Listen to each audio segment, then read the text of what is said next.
and community engagements in this region. We continue encouraging the citizens of this country to take up measures that will resolve land issues amicably without resorting to violence.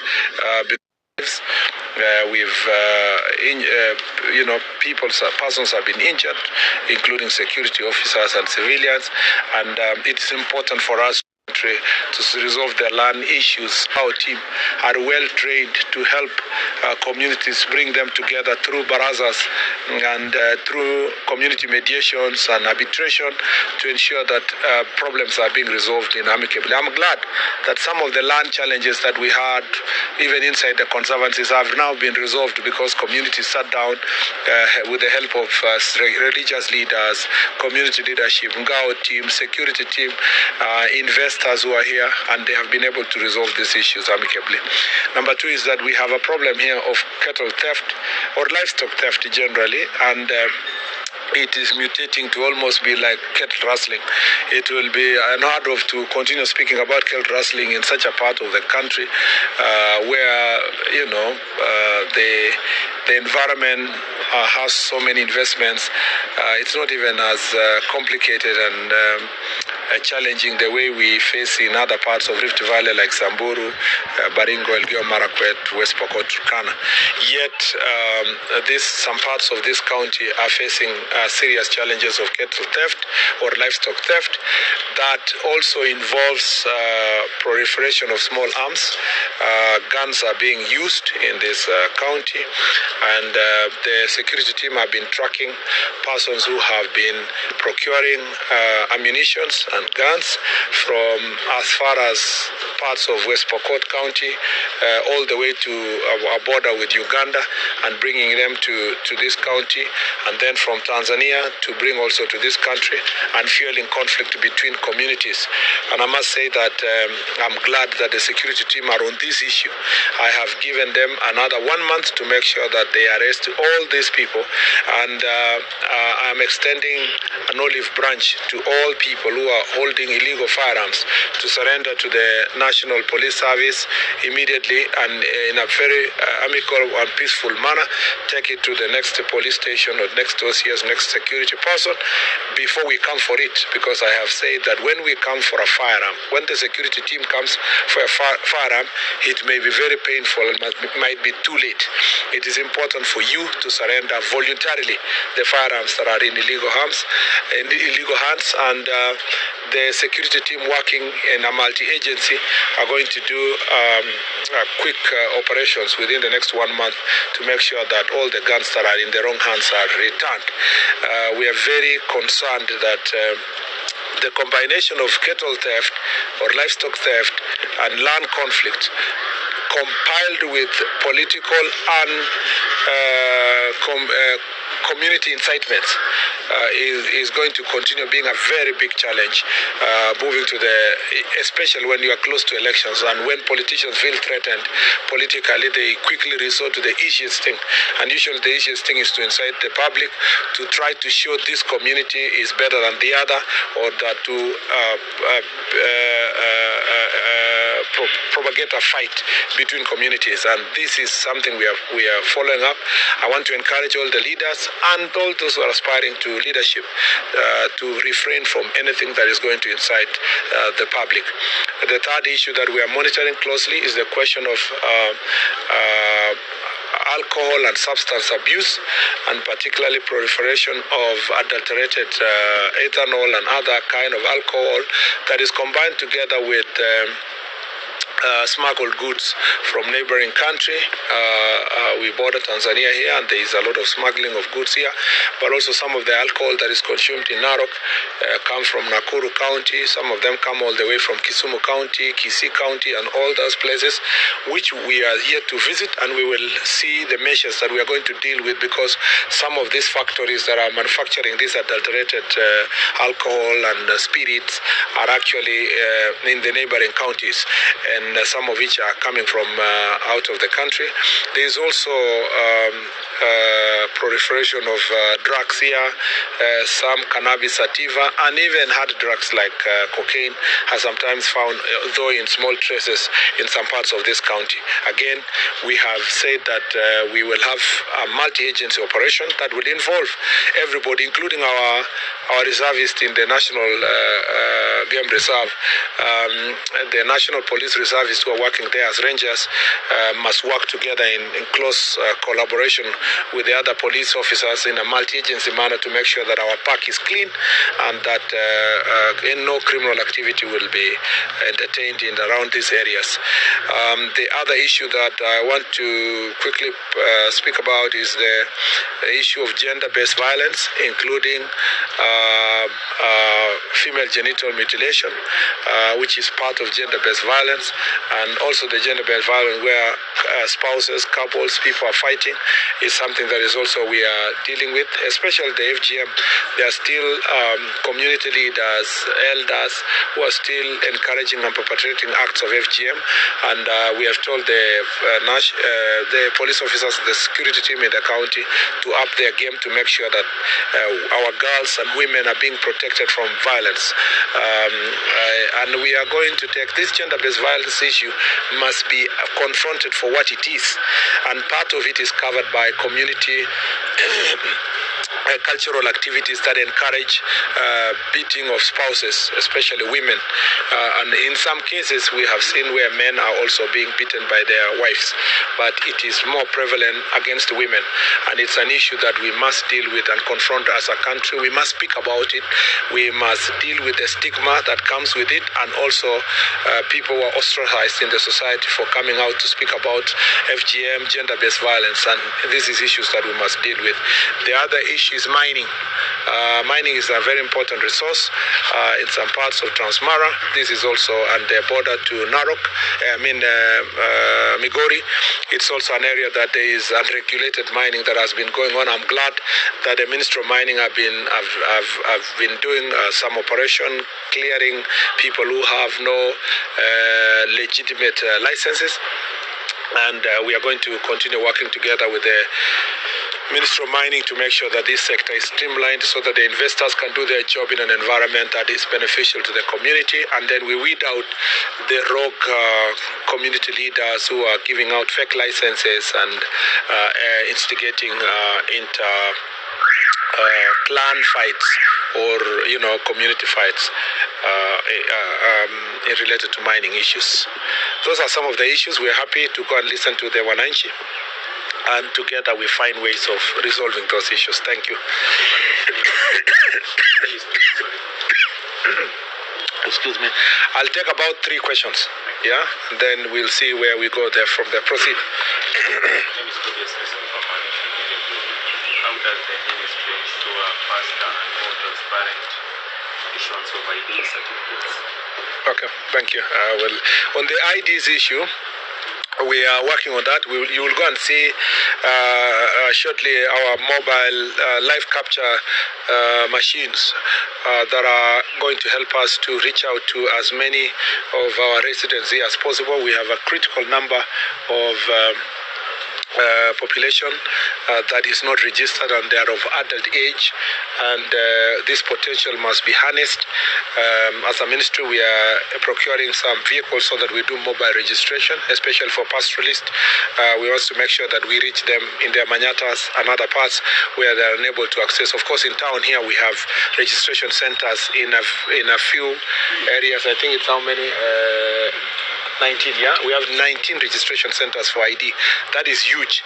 But still, because of the coverage, there are places that we will need mobile registration. And that's why we are showcasing our live capture machines as one way of ensuring that we will reach out. And you know that live capture machine it just needs 3 people. And once the chief is there, the fingerprints officer there, and the registrar.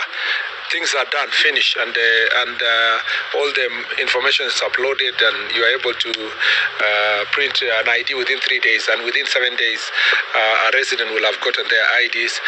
These are some of the reforms that have happened. You know, now it is free because the president declared that we give out IDs for free. It used to be 300 shillings, it's now free, and as we take it close to the people, more of them will be encouraged to take it. Remember, the president also removed the unnecessary vetting procedures, which was affecting this county because a border county. Now more people can easily get their IDs like any other part of the country without being discriminated upon. And so that is an area that we are very keen on. The area that we are yet to get it right is the births and deaths area. We still have smaller coverage, and we are looking for budget to hire more staff so that we can also cover as many places as possible the way the ID registration has been able to do so. Thank you. My name is Ruben Mutoti from 682. The former EP said that he denied actually those allegations of inciting Kenyans. What is your take? In terms of inciting in relation to? Inciting Kenyans, Al-Shabaab and terrorism. Maybe what is your emphasis on that issue? Let me say this, that it behooves every citizen of this republic to carry out themselves in a manner that is patriotic and in a way that they can be considered responsible to their Chapter 10 provisions of national values and principles of governance. It is very unfortunate that a person who is seeking public office and who has held very high office is propagating lies and campaigning against our own country, speaking ill of our nation, trying to portray Kenya as a pariah state where our security officers are irresponsible, because he's trying to call into question our security officers, both and security team, all our armed forces, because they are working in multi-agency way in the border counties. For somebody to try to demean the work that our security forces are doing, and having held a very high office just less than a year ago, is extremely unfortunate, particularly when we know that every other day our men and women are making great sacrifice from Boni Forest all the way to Mandera, all the way to Lake Turkana, and all the way to Kwanza here, where we have porous borders, that we have different challenges, but particularly in Mandera, Wajir, Garissa, Lamu, and Tana River, where a lot of challenges have been there for many years. And especially when you know that we are bordering a country that is struggling with its own internal problems in Somalia and continuing to put pressure in our own country, I would have expected a certain level of responsibility on the part of the former Deputy President, notwithstanding his status as an impeached former Deputy President. I still thought that as a citizen of this country, even when he's outside office, he will realize that there are certain boundaries that you cannot do politics with when it comes to our country. Now, since he has information, you can see liars. This pathological liar, you can see through his lies. 1 minute he is saying that he has information that is relevant to dealing with Al-Shabaab and people who are doing business and collaborating with the enemy.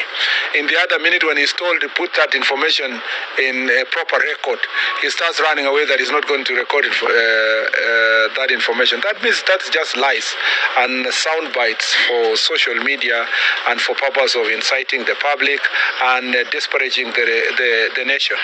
If he is a man enough and he is a person of integrity, he should put his allegations in writing, together with the evidence that he has, the people who are in the meeting that he is alleging that the meeting, the businesses that those people bring, the collaborators.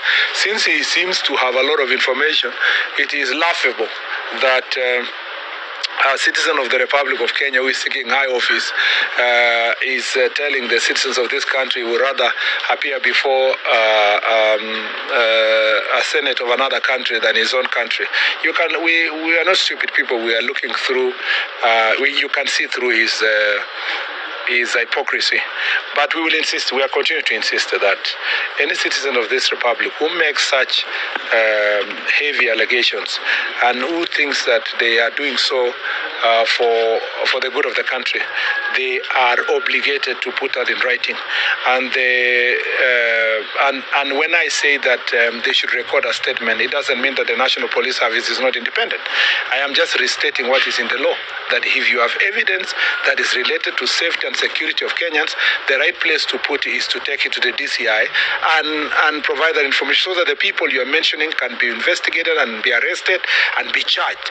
But until you put that information in writing, the rest is just pure propaganda and falsehood that must be treated with the contempt that it deserves. So I challenge the former deputy president to make his allegations now properly on record if he really thinks that he has information that can help this country. But until then, we will treat it as the usual propaganda and the amazing level of contradictions that is now known for him. You just need to pick some few clips from his archives last year, and you will see the total opposite what he was telling the security. I was with him in Garissa when he was praising our security forces just less than a year ago, and now because he's out of office, he thinks that he should disparage our security forces. Our two DIGs were in Mandera and Garissa, and Mandera and Wajir.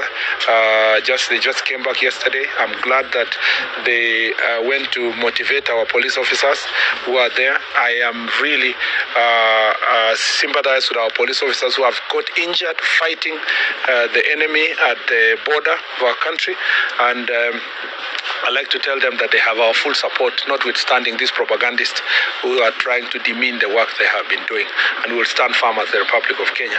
If, and I insist, if the former deputy president has any information that is worth consideration, not just by local, even international institutions. If he has that information, he must record it with the DCI as soon as he arrives the country so that we can take him seriously. Until then, we will just consider it a part of his continuous comedy and caricature that he has become in everything he says out there. You know, a person who poses for a photo, for every step he passes through the airport, he's looking for the airport police to take a picture with. And that is a big thing. He's going to show us that, he met airport police officers when he went to the US. That is a joke. It's a total joke. Or somebody who goes to amusement park in a technology company, then starts saying, I had an engagement in an amusement park as a tourist. How many of us have gone to amusement parks as tourists when we travel out there? And then you start saying, this is what, and so forth. The only thing you can go and write when you get a small opportunity to visit Facebook as a tourist is political slogans. We have a problem. And I think if the former deputy president is not going to record a statement about what he said about Al-Shabaab and the country, then the right thing for him is we check him in a mental institution for mental assessment, because his level of contradictions can only be that he either is a pathological liar or is a mental case that needs treatment. And Constitution of Kenya insists that for people to hold public office, they must be of sound mind, which is at the moment extremely questionable. And I guess that it comes with the stress of losing such a high office. And there's nothing wrong for him being treated for mental health, because mental health is also part of areas that we in the security sector would like to ensure that our people are operating in our well-being. And there are many of these cases in the political circles that are untreated, and as a result they cause greater havoc and harm in the country. And I think that it's no longer a joke who the deputy president, former deputy president is at the moment is no longer a joke. You most of you share TikTok posts of his messages and so forth. You are actually the ones who are encouraging a person who is unwell to continue saying more things that are going to hurt our country. And I think those who are around him should help him get medical treatment because then there are continuous conversations. Somebody out there may think that he's a serious person when he's not. The last question. Thank you, Maina. The question is on security status of Narok and the surrounding counties, especially as you mentioned about land conflict, stop them and such. And I see you have a very powerful security team, including the chairperson of the National Security Committee, the National Assembly. How do you assure the people of Narok and even Transmara, even Bomet, that such acts of clashes of those kinds of crises would end and come to a stop permanently? You see, Maina, management of security of a country is a continuous process. Sometimes it's a moving target. You solve one problem, another problem comes in. For as long as human beings are continuing interacting and there are other issues, the people are competing over resources, they are competing over leadership, they are competing over different things. It will always pause. And criminals are getting better in terms of their technology, their tactics, and so forth. So you always continue to invest, and you must always remain alert. That's why you change security officers every given time to avoid familiarity. You invest in more technology. You invest in more resources. You must continue. We've been with you in a number of these cases, and Kenyans are saying that we must train more. Police officers should be trained continuously. And like other departments of government, police officers are extremely disadvantaged because they are not getting new technology and new ideas as they continue managing the security sector. I'm talking about at the lower level. And this is one of the resolutions that has come from Jukwaa that we need to invest more. So the thing is not to say whether or not we will face the challenges. It's always to be prepared and ready continuously. And it's important that the chair of the committee is here because budget is also a very important issue that for us to achieve all these security issues. People have been talking about the security budget. It is absolutely nothing. That is only for salary and emoluments. Capital investment in the security sector is very low. Building of police stations, buying of vehicles, fueling, operational resources, authority to incur expenses. Those has been you've had in many of our Jukwaa Usalama for the 26 counties that poses continues to pose a challenge. And so working together, that's why we are all with the leaders today, including county government. There are always ways for people to make a contribution in this direction. Asante sana. We will go and pay a courtesy call to the governor. Thank you.